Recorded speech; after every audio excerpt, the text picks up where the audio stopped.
All right, everybody, welcome to Coffee for Closers. Today we're talking all about quarter four, what makes it important.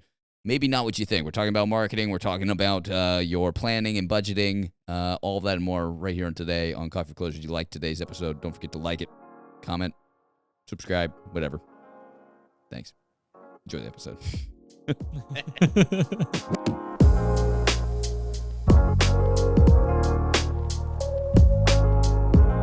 All right, everybody, welcome to Coffee for Closers. Alex Wellings, Rick Kallmeyer here. We are talking about fourth quarter and why it's so important. Interesting topic.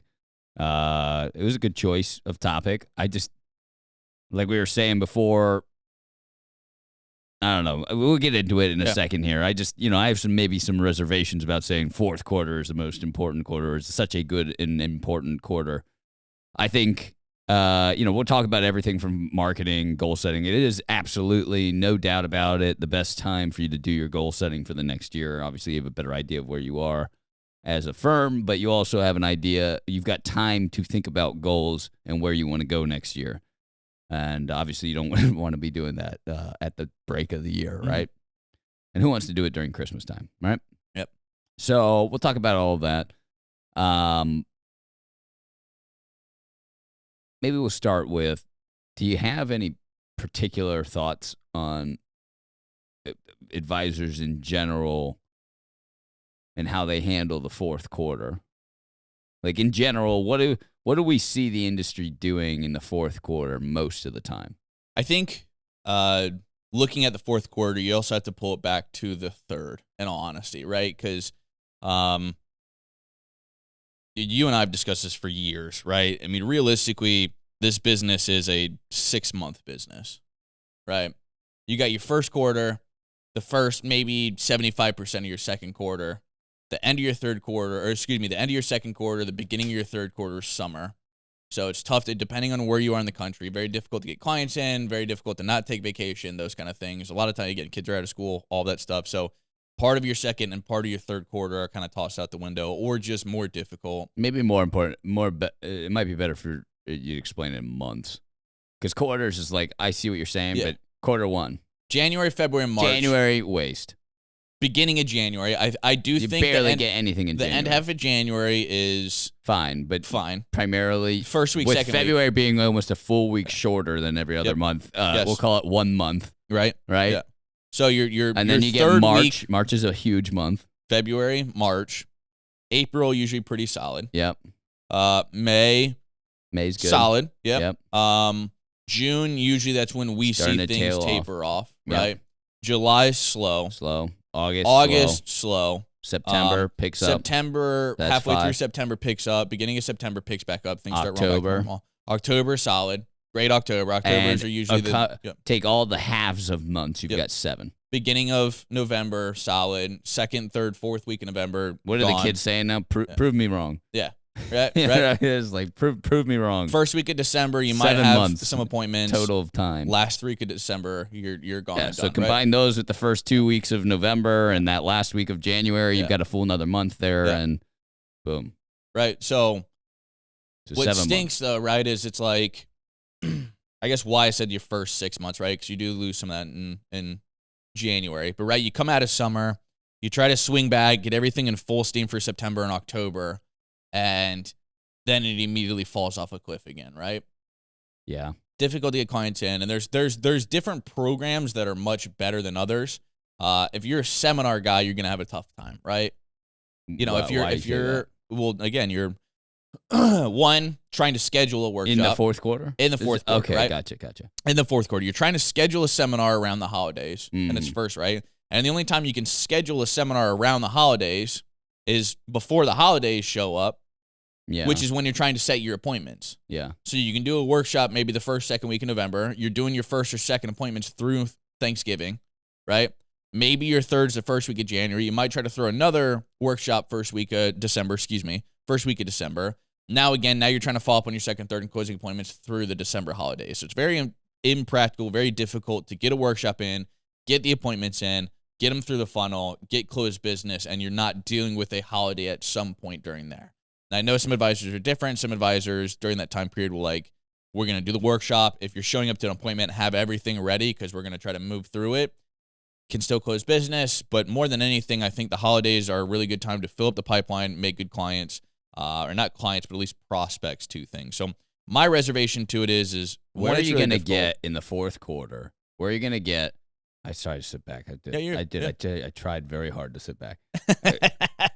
Where in the fourth quarter are you going to get 4 weeks of time to go through your sales process? You're not going to. And I know everybody in October looks at it and they're like, look, I'm $1 million, I'm $2 million, I'm $5 million under where I wanted to be. And that adds more stress to it, right? And I think in all things sales, right, if you want the sale or need the sale, it makes it much harder to get the sale from the client. And there's that pressure on the end of the year to try to wrap those numbers up and get the numbers in. And that puts more pressure on this already very high tense process of getting business in the door before year ends, right? It's like summer marketing. You take your licks. You understand that, like, I'll talk in a second here about just general theory of like goal setting. Better goal setting is really what leads to better success. And planning your year leads to better success than just 1 quarter maintenance on marketing. But the only real 4-week period you've got is like by the second week of October, you really don't have it. And good luck getting somebody the week before Thanksgiving to move a ton of assets. Yeah. Right? Like, I mean, not saying it's impossible. Yeah, absolutely. Not saying it's impossible. Certainly, folks are out there, but let's just talk in mass. On average, the majority of people are not going to sit around 1 week out of traveling or planning, kids coming in town, family coming in town, big holiday week. There's just a lot going on. You've also got October, so that's Halloween, right? There's all the Jewish holidays during October. September, October, right? So first off, any of those folks that would have come in October, the first 2 weeks of October, those folks starting in your sales process then, I would argue, came from marketing efforts in the third quarter, not coming in there. And quite frankly, maybe not even that, because majority of business is not just, people need to stop looking at every marketing campaign as if this is a hot take, as if it's going to return immediate business. The folks that do that end up being these hunter-gatherer type advisors that are not thinking thoroughly enough and will be doomed to $2 to $3 million worth of production, maybe $5 million. But very rarely are folks just immediately looking for that close within the first 30 to 90 days and doing $10 million in production. Very rarely. I agree. Some very gifted few that are like the most well-spoken, best presenters you've ever seen. Or just doing mass volume. I think David Connor's a lot like that, although he even has a better follow-up process and retargeting effort process in place out there. I mean, but he does close an awful lot of business. He could do 8 million, 10 million probably in the first on only prospects that close within the first 90 days of his workshop. David could do $8 million with no follow-up process. No follow-up process, right? Absolutely. But he'll do 20 million, 15 million with a follow-up process, right? Absolutely. And so he's done that. But it's too much for you to think that I could do all of this marketing this fourth quarter and it's all going to come pay out January, the first quarter of next month. That's not how marketing is really supposed to work. You're supposed to be tapping into a demographic all year long and bringing and cultivating them into your program to do business whenever they're ready. Yeah, that's a really you convince people, sure, when they're on the precipice, or you realign their expectations. Oh, it's 5 years from retirement. I really don't need a plan just yet. I'm just getting my ducks in a row. Well, maybe they need to be convinced that, okay, look, no, you do need to get your ducks in a row quicker than that. You need to start making plans now, right? So there's those folks that you're kind of tipping over the edge. There's certainly folks that you'll close immediately that are ready, and that's why they're at your workshop. But generally, you have to go into marketing thinking, I'm trying to cultivate a demographic to get familiar with my brand and my knowledge and expertise on a subject matter, whether that's federal benefits or if that's Social Security workshops, tax workshops, whatever your workshop thing is. I mean, you think about like stuff like what the Dillards have done, which is through the conventions. They're not going there assuming everybody at that convention in the federal space is going to do business with them day one. Nope. They're going to the conventions knowing that this is a long play. Yep. And that if I continue to invest here and play the politics right and show my knowledge of, every single time, then every year people are going to come when they're ready. They built a and decade-long approach brand. A decade-long brand. That's what's necessary. And so I don't look at marketing like, oh, fourth quarter is the most important quarter. Mm-hmm. Or that's going to set up my Q1 because it's too much pressure on fourth quarter marketing to say this is what's going to set my. Because when it doesn't happen, you're going to be like, what the heck? I spent all that money fourth quarter, it didn't pan out. It's like, well, that's not necessarily true. Yeah. It may have panned out, but maybe it's just didn't pan out quarter one. Yep. Maybe it's going to pan out quarter two, quarter three of the following year, quarter four of the following year. What's more important is consistent marketing over time, which lends itself to goal setting. Now, again, if you don't have any kind of follow-up process, if you don't have any way to stay engaged with that client, bring that client back into the fold, then frankly, on your perspective, you might as well not do the marketing at all. Right. Right. If you are truly a person that looks at a workshop and says, I'm going to close, out of 30 people, 4 to 5 out of this workshop this month, and that's all I'm looking for, all I want to do. You might as well not doing anything in November, December. It's an unreasonable expectation to put that kind of stress on your marketing for folks to close within the 30, 60, 90-day mark always. Yep. Right? Now, you can look at your stats and say, okay, yeah, I'm going to, close on average this amount of deals off of any one workshop. But I'd argue those workshops, the things that skew those statistics are quarter four marketing because it is generally not 30 days. So if I do a campaign in mid-November, I'll argue that the majority of the people that close from that deal won't close till late quarter one. Right? Fair. Right? Like the people that would have closed within 30 days in even a July workshop, within 30 days in July, maybe not a bad month for it, but March. Let's say I did a workshop in March. There's only a certain amount of prospects that are going to be ready to do business day one, right? In a mindset to do stuff. Other people might be 12 months down the road. They might be 3 years from now ready to do business. But let's say they're within that 12-month marker or within that 12-month mark. Yeah, 12-month marker. There's only a small portion of those folks that are like, I'm ready to do business in the next 30 days. Yeah. Okay. Those same prospects approached in December or in November are not a 30-day marker anymore. They're like 60, 90 days because of the holidays, right? We know the bulk isn't laying within 30 to 90 days in any one workshop, right? The immediate needs of folks, that's generally not how it goes. They don't just join and move money, not the masses. You might close one deal off of a workshop, 2 deals out of a workshop, and it be within that 90-day mark. But the bulk of closes comes from the people in the 90 to 180 or 90 to 365 day mark. So within a year of that day. And then very few will have the follow-up necessary, and maybe rightfully so. That's a ton of work to follow up with somebody and stay in their lives long enough in order to turn them after 365 days from first day of marketing. Yep. Right? Yeah, we're getting far away from theory. We're getting into the numbers big here. But the truth is like, so good planning, if that's true, and the majority of deals are closed within the 90 to 365 day marker, then you need to be ready for the far end of it, the ladder of it, 365 days, which means year-round planning is more important than saying just sticking to the plan in quarter four should really be what you do. Don't deviate from the plan just because the appointments right after aren't closing quick enough, or the show rate is lesser, or the appointment rate is lesser, or whatever, because it's all just about cultivating mass into the company's CRM.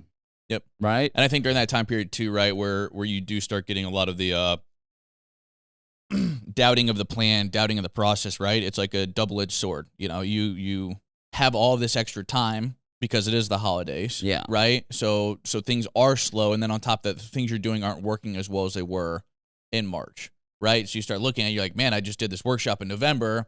I had 30 people in it and nobody wants to close. You're like, I have no many appointments from this, right? I'm not doing any of my, my annual appointments maybe aren't, so I'm not getting a hold of my annual reviews, right? So it's like you have inactivity, and the activity you have isn't moving as well as it normally does, right? Sure. Which creates an immediate thing to be like, all right, I need to change something, right? Something's not working. That's when you start to, That's when you start to lean in. So when do you stop and make a pivot? Because you do need to be able to pivot when things aren't working. But when you have to look at year-over-year results. Yep. Did you have a year of a benchmark year? Yeah. Okay, great. Is the show rates just top of funnel stuff, not necessarily closings, because you can't again predict when somebody's going to be in a position to variables, close, right? As well as what's going on, right? Again, what you last can year pick, versus this year in 2020 are 3 very different years, right? Did you get any better or worse at closing? It's like, no, you had a pandemic, you had a great economy, recovery from that, and now we're going into a recession. So it's like, you have to look at top funnel, what the marketing's done. Top of funnel, right? So we look at top of funnel. Where does top of funnel end? For me, it ends at qualifying appointment. I agree. Yep. Right? Yep. Did I get them in? Did I talk to them? And did they have money? Did they have money? Yeah. So I want to know every statistic from then in. How many got registered? How many showed? And how many appointments did I book? And what was the quality of those appointments? And it's not in reference to like, oh, yeah, I just wanted to see more. I've got to look year over year when I was doing the other campaign marketing strategy or maybe the exact same one to see if there's a trend downward. And after a full quarter's trend downward, that's when I start to say, okay, I got to talk with my marketer about making an adjustment here because there's something going on here. And if we don't do it, then, I'm sitting at this point at the end of quarter one in front of I have less top of funnel prospects. Yep.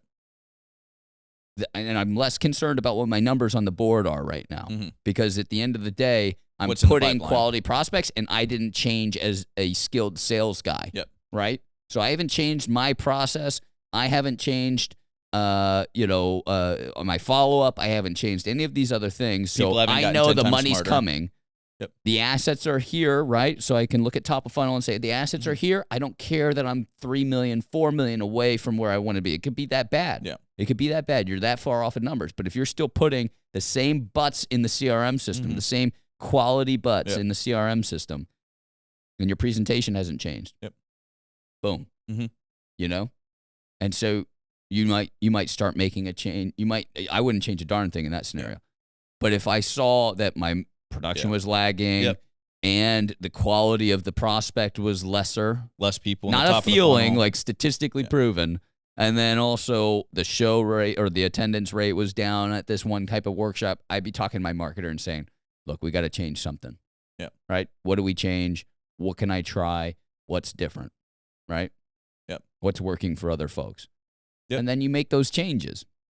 But too many folks are like, oh, man, I did 3 of these events and I haven't closed any business from it. I need to change. It's like, okay, well, have you sat down with these folks? Is the quality there? Yeah. Is it more than you were getting last year? And that goes into end of year goal setting. Those, like, you've got to be sitting there saying, okay, goal setting. Let's look at all of the numbers. How many prospects did I have at workshops this year? How many prospects did I get from lead sources this year? What was the average net assets of those people? I think at the end to rally the thought process, at least in my head, it's like there's not a whole lot of purpose to sitting down for all of December and planning out next year if you have no idea what happened this year or last year. So true. Right? It's like, so true. What are you just going to try to pre-schedule out your workshops? Right? Like you're just going to say, okay, well, I want to do a workshop on this day and that day With and that no day. method. Right? It's like, No you don't method. know what's going to happen, right? You don't know where you're going to be in 3 weeks. You don't know what's going to pop up. You don't know what appointments you have, right? So marketing is such an up and down thing too. You know, absolutely. You get a curveball like COVID or something like that.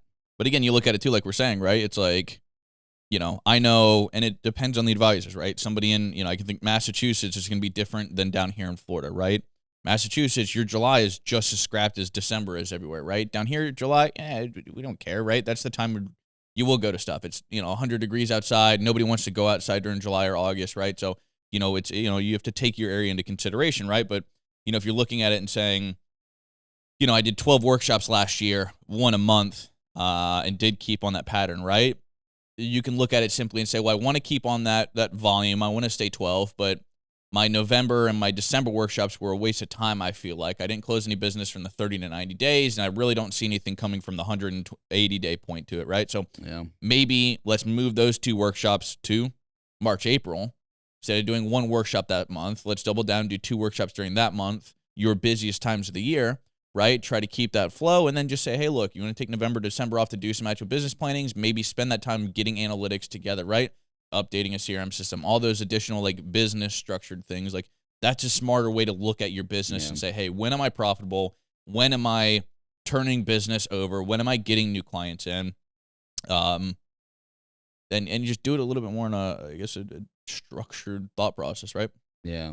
But it's also maybe worth it to say, like, the attendance numbers at your workshops don't necessarily really matter either. If you're tracking what quality of prospect you're getting in, really what you should be considering in your thought is, well, cost, of course, but appointment. Like, appointment numbers is really all that matters, because it's like at the end of the day, you could have 15 people at your workshop or 50 people at your workshop and get 10 appointments from each. Yep. And it's like you might bring more value to the 50, but potentially it was just wasted money being spent somewhere potentially. Yeah. It's like it's an irrelevant statistic how many people showed up to your workshop.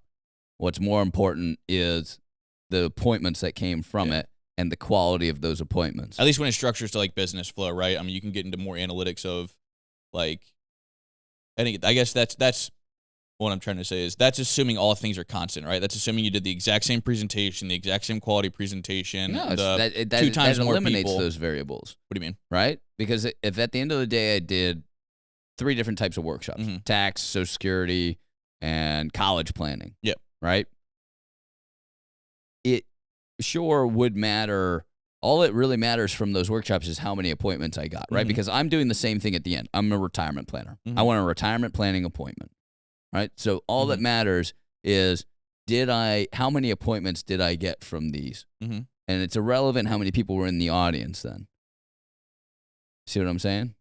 I mean, yes, I guess, again, structuring that flow to it, but I would also look and say, hey, look, if you're doing a college planning workshop and you had 50 people in it and you got 15 appointments from it, then I'd say, I guess at the same point, right, you still got 15 appointments from it, or qualified appointments, right?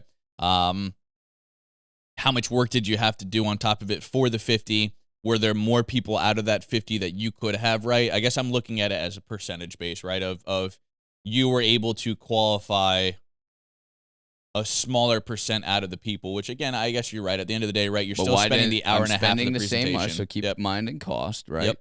Spend the same for marketing, spend the same on the presentation. Right. Could there have been more qualified people in the room you didn't get? Could you try to maybe learn college planning a little bit better?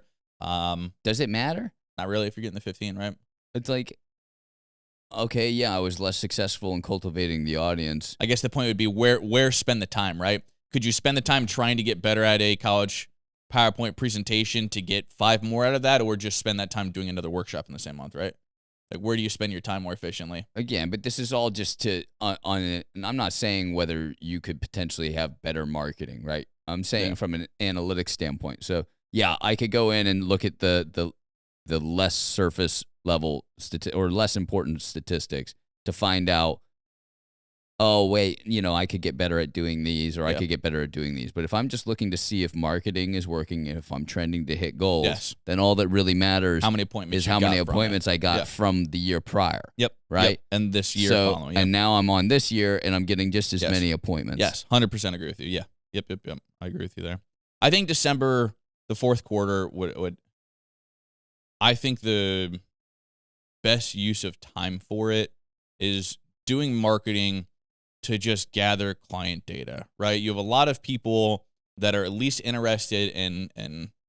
But that should be your point all year round. That should be point with marketing no matter what. Well, gather data on people in your demographic that are interested in what you're selling. I think the difference is normally in the beginning of the year, other times in the year, you have a higher probability of closing them and getting them in for appointment. See, I'd argue those people are coming from your last year's marketing.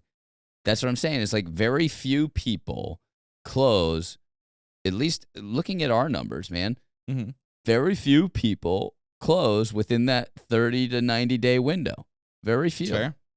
And so if that's the truth, then the marketing you're doing this quarter is more just in any quarter is just about gathering data to be used whenever that prospect is in the right headspace to close, right? It's just, it doesn't end up being let me see if I can rephrase, I guess, my point to it more.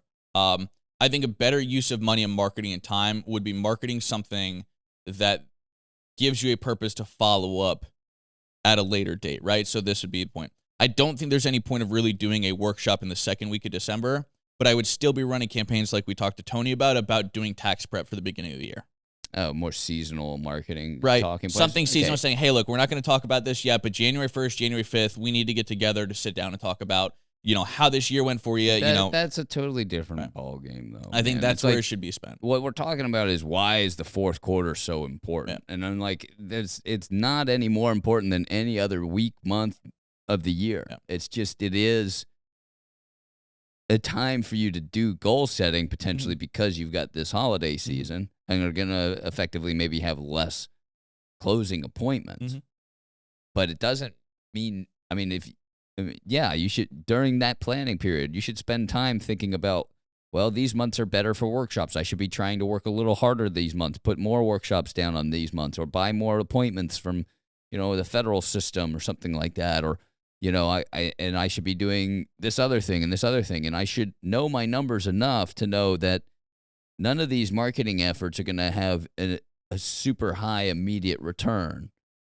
And that I generally close business in this time frame. And so all of my marketing efforts are just simply about cultivating data on folks for me to eventually close business on down the road.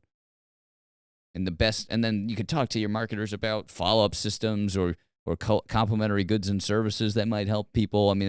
Then the bag of worms opens up, right? It's like, so how do I market? What do I do? Where do I commit myself on these plans? And then the struggle is committing to something long enough to watch and not get too worried about end of pipeline when marketing is about top of pipeline. And, you should be focused on middle of pipeline all year round. Just I'm trying to get people through the presentation, right? My presentation. I'm trying to get people through their first appointment and their second appointment, and then trying to hold on until they're ready to close. Right? You make your attempt to close, of course, right? But then a lot of people will sit in that world where it's like, I like what you're saying. I just need to think about it. And you're going to work them for now. Now game is on for the majority. The chase is on. The chase is on. You're going to stay in that world, and you got to make sure that you're in their world enough to combat whatever other outside influence comes from other parties. Yeah, absolutely agree. And people like Tony who are they do it through tax models. That's just a huge follow-up system for him, right? It's like, I'm going to park you in this tax model, and I'm going to swing the bat every year until you're ready, right? And but Tony looks at it year over years at his marketing and says, hey, this is what we've done so far. It's worked really well for us. But, I think we could change this a little bit. Or, I'm trying to scale back. I'm just getting too many prospects. I really just want this type of prospect. Can we be a little more aggressive on the demographic and the copy we use and so on and so forth? And it becomes a really fun, engaging conversation. Fourth quarter is probably, in my opinion, so maybe to summarize, it's only very important because it's the time for goal setting, and it's time for you to be honest with yourself. Do you legitimately want to grow your business? And if so, what are you going to change from this year to the next year to change that, right? What do you want to do? And then talking with people that know stuff that you potentially don't know about marketing, and talking with folks or colleagues about your sales process, your follow-up systems, and continuing the marketing plan that you had all year round. Like, don't stop because of this. Like, get those workshops. You said you were going to do 3 workshops this quarter. Do the 3 workshops, regardless of the costs or the attendance or the, It's like, you got to commit to it. You got to keep committing to it. Absolutely. Because those prospects may pay out in quarter 1, but it's okay if they pay out quarter 2 or quarter 3. Right? Unless you have a process problem. You have a process problem. It's a whole different discussion. It's not a marketing issue. Did you have something you wanted to ask us? Or did we answer everything? I don't know. Yeah, no, I agree with you. We can keep talking about it through quarter four. I mean, we can keep having this discussion. I'm open. One thing I would add to it is it's the planning in quarter four is looking at your calendar, because way too often we get the phone call of like, hey, I want to sneak in a workshop, and it's like 2 weeks or just like coming up to the date, and they're like, oh, well, do you think that's a good time? Like, all right, well, let's do our due diligence to actually figure out if it is. Whereas if you're doing it in the beginning of the year, or not the beginning of the year, but in the fourth quarter, and you're saying, okay, I did a workshop on this date, it didn't really pan out because, Memorial Day was literally 3 days after, or something like that. It's the pre-planning of these workshops and then committing to that goal, or, committing to that marketing plan. That is what makes a lot of top producers successful. Yeah. I mean, there's certainly a lot of value to knowing, like, that's the meticulous planning. Like, in no way am I saying that you shouldn't plan your workshops around great, like, dates that could potentially hurt your follow-up system. Like, you do need to get top of pipeline into the middle and close to closing. So if you schedule a workshop and potentially you're not going to be able to have third appointments with folks before a holiday or something like that, or you do a workshop and then you've now delayed the first appointment from that workshop by 48, 50 hours because of, or a week because of a holiday. To them knowing their process. That's an issue, but that's all planning that should be done quarter three, right? It's too much to ask somebody to plan their entire year with dates and say, I'm going to do this on these dates, because that's just not how the world works. And things change, and libraries close, or community colleges can't do this, or they won't even take your deposits that early. It's just not, it's just not how it works. Yeah. And so you do have to kind of stay in this world of ambiguity from quarter to quarter, but you could certainly book a December workshop in October or in September. January workshop in December, right? A January workshop in December, right? So or January, February, and March in December. You can do that. Mm-hmm. And so, you've got to have, but it doesn't mean you can't plan the thought of, I'm going to do 2 workshops this month. I'm going to do 3 this month. I did 4 this year in March. I really want to see if we could squeeze a 5th or add some other marketing on top of that in quarter 4 or in March. In April, I want to do this. May, I want to do this. June, I want to do that. But still, July, this. You're not going to know any of that if you don't know what you did this year. Right. If you haven't really looked at it and said, this is what I did this year. So that's what goal setting starts with, right? Is looking at yourself this year and what you did from the year prior. So rather than looking at what you're going to do next year, December should be spent on what you did this year, what your production was, when you wrote it, when your workshops were, when you did the marketing, how it went, top of funnel. But maybe that's the quarter 4 plan. That's what I'm saying. October. Look at last year. So for 2022 quarter, then I'm going to start doing planning now. Yep. October, I'm getting very familiar with how I've done this year over last year, right? Yep. So what I did last year and what we've done this year, month to month. Yep. All the way through. And then next month, I'm starting to get real familiar with what my final numbers this month are going to be. Mm-hmm. And really looking at the intrinsic numbers of attendance, appointments booked, quality of those appointments, average case size this year, like getting those numbers down, what carriers we wrote with, stuff like that.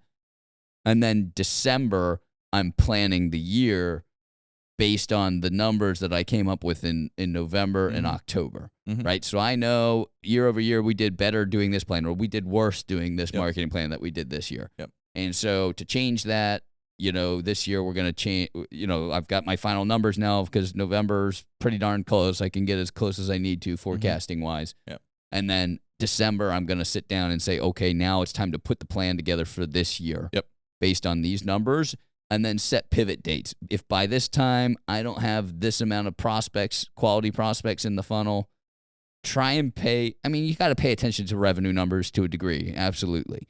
But if you are, but don't get so pinned that, revenue numbers are directly correlated to this year's marketing. Right. It could be from last year's marketing. If A equals B, B equals, or B should equal C, right? Be careful of correlation over causation, right? Yeah, we talked to Dennis, right? he was in the office and he was talking about, it's like, if you focus so much on what your production is and where you're at this part of the year, and you're not focusing on just getting in front of more people, and you talked about this, is always worrying about the top of the prospecting funnel. Yeah. Right. If that's not your main focus, you will more than likely lag behind because you're hyper focusing on the wrong thing. You're looking at end goal rather than your start of the destination. You're jumping too far from top of funnel stuff to closing. It's like, if you're not putting revenue numbers up, it's more about closing appointments. Like, how many closing appointments do you have on the books right now? Yeah. Right?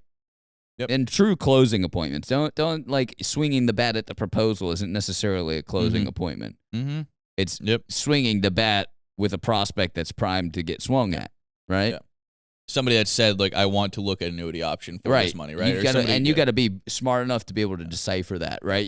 Like, somebody that's like humoring you and going to that third appointment or second appointment, whatever your closing strategy is, humoring, okay, yeah, fine, all right. They had a ton of objections versus, no, that sounds interesting. I'd like to take a look at that. Yep. Right? Those are two different things. Mm-hmm. Not to say you can't close the former. You can. Agreed. It's just that person's very, very unlikely. Yeah. That shouldn't be an analytic for that. It should be a 2.5 rather than a 3, right? Yeah. Yeah. So another conversation that Rick and I were having right before the show was heavy, and we talked about it a little bit, Al, but was the federal market and how there might be a sense of urgency toward the end of the year with a lot of federal employees when it comes to retirement, when it comes to talking a little bit more openly about the thought of retirement, right? Because I would argue to say that a lot of people think in 12-month spurts, right? They think at the beginning of the year, all right, I'm going to put in my 12 months, and then I want to think about, retiring potentially. It is one of the highest or most common months for retirement paperwork to be filed is December for the end of the year. So would you say that this is a big push in the federal market? It's always a big push. I think you got to look at it, at least in my perspective, right, is like, if you're working in a niche, whatever it may be, right, your year end will typically be different, right? Mm-hmm. Teachers, obviously not going to be in December, right? Yeah. Teachers are going to be in May, April, right? It generally has to do with, the good planners, like teachers for sure, is always May. Yep. May, June. Tax client, your peak season is not going to be December. It's going to be April, right? Well, not really. Like, for tax clients, it's a year-round thing, right? Like, taxes, that's just when you're filing their return, right? But they're not coming in for their tax. Are you talking about planning that's when appointment that day? You're talking about the conversation, right, Rick? That's when it comes up. Yes, I'm saying when your peak seasons are going to be federal.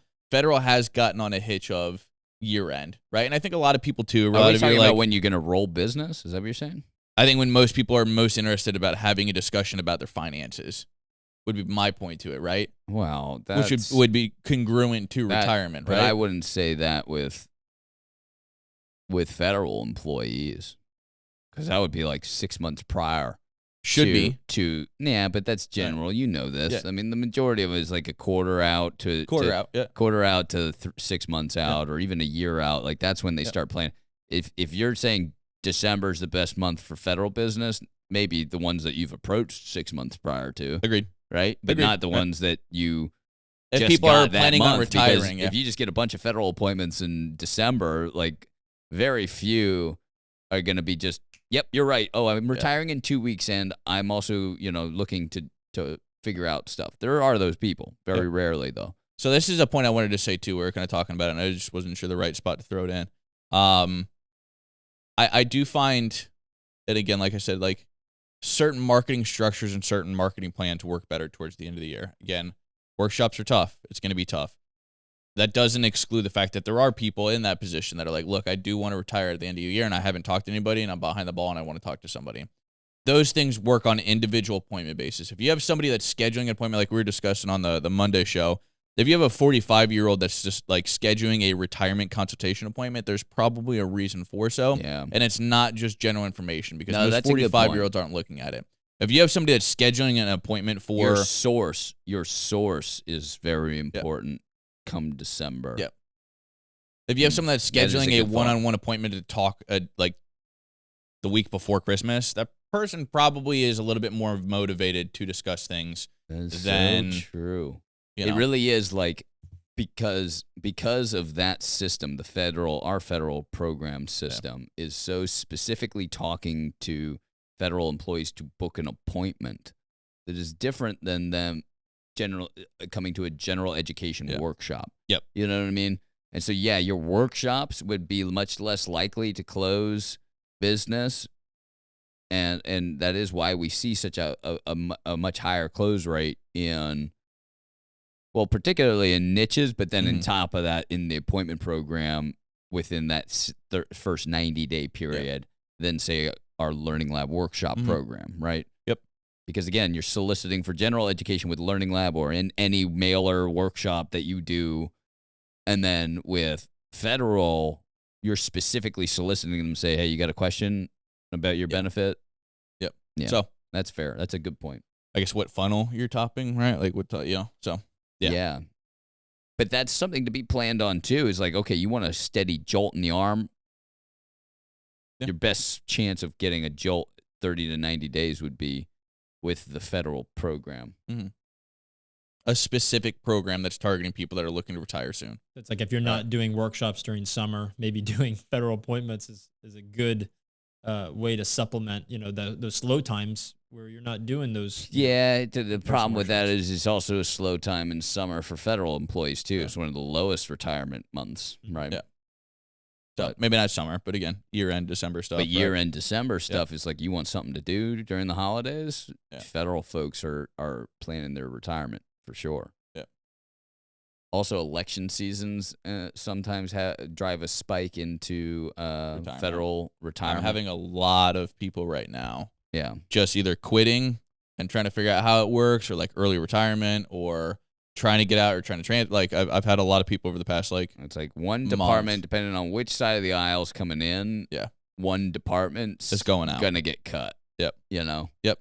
Or diminished or less funded or something like that. Or even looking at it again like it could be military branches, it could be EPAs, it could be law enforcement, it could be any of these places end up getting their budget slashed, and that's the last nail in the tire. Yep. Or we see a lot of folks like getting forced to come back from virtual work, and they're like, "Yep, I'm done. Yeah. I was done when they offered this. The only reason I hung on was because it's so easy to do from home." Yep.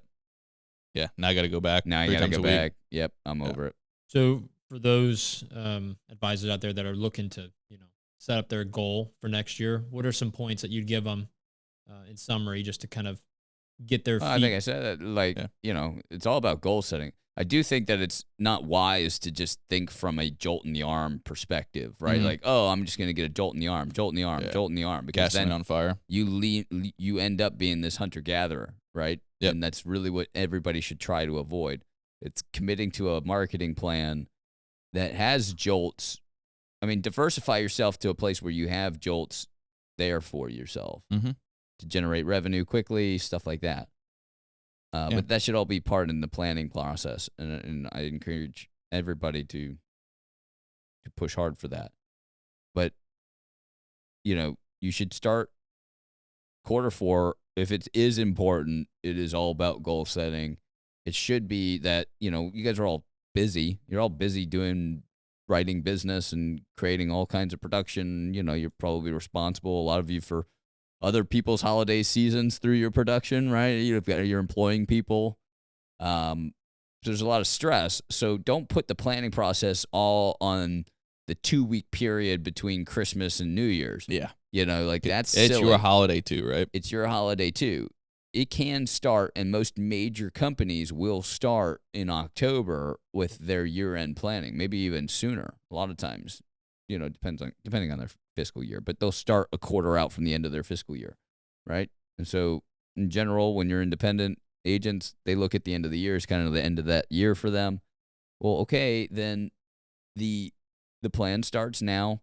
Start analyzing your numbers month over month from last year. Really get to know, recall what you did in 2021. Start looking at every number month over month for 2022. Hopefully you've tracked all your stuff. If you haven't, then there's number one in your planning. Yep. Get to a place where you can start tracking everything so you can do these type of reports the year in 2023.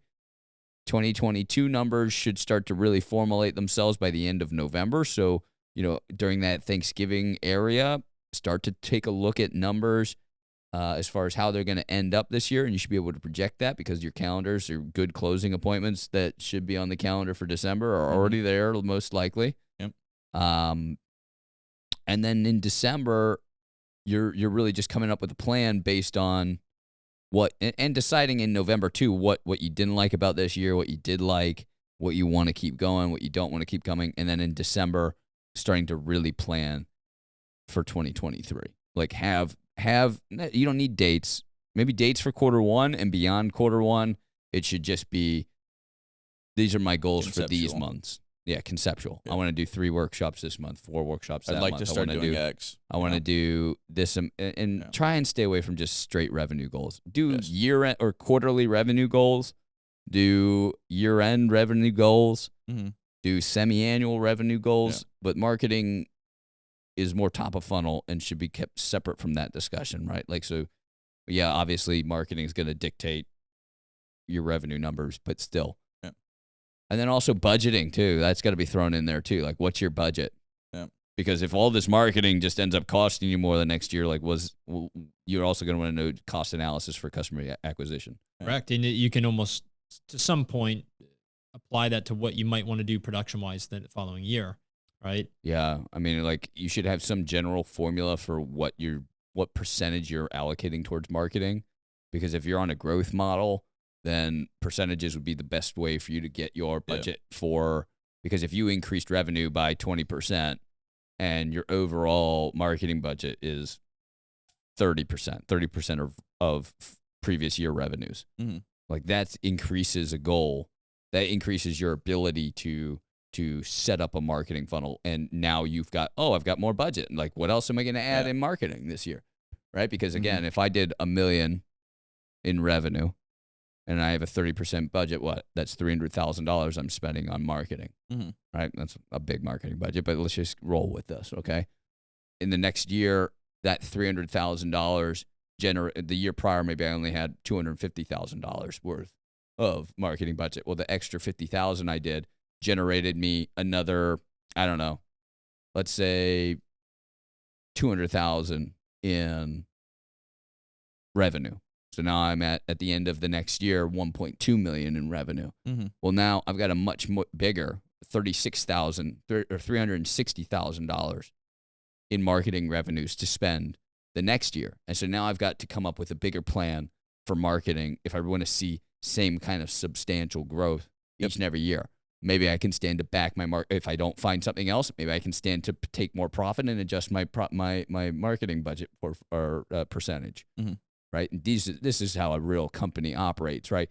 They operate in we're in a standard growth mode, which means we're allocating a percentage no matter what revenues are. This is what the percentage goes to, and then at a certain point we've hit our teetering edge, and now we're gonna take back maybe some of that marketing budget and allocate more towards labor or whatever it might be. But that's the goal, right? Is we start shifting away from straight growth mode and start less. We restrict the funding to marketing budgets and put it in other departments that are more important for the company's growth or sustainability. And that's really what happens. In the early days, it's so much easier to just allocate a ton to growth. And as you get bigger, more of budgets need to be allocated towards maintenance. So you see these, 30, 40% marketing budget areas be restricted down to like 10, 15%. Like, that's not enough on growth. It's like, okay, well, we can bump that up if we're ever back in a period of growth. Right now, I've got to maintain so I don't have some leaky bucket syndrome, somewhere in my funnel. Yeah. Bring an appointment in, lose the appointment because of, don't have the staff to follow up with it, don't have the resources to follow up with it, those kind of things. Anyway, good thoughts. That's a long episode, but well worth it. And maybe necessary to keep talking about quarter 4 stuff. So if you guys have questions about the planning process, this is something that we do every year. We definitely want to encourage people to start planning more and more in advance, and really getting to know their numbers. So talking about CRM systems, analyzing your numbers, all that stuff we can help you with internally. You want to reach out to us, feel free. Anyway, that's it. Awesome. We'll see you guys next time on Coffee for Closers. Take care.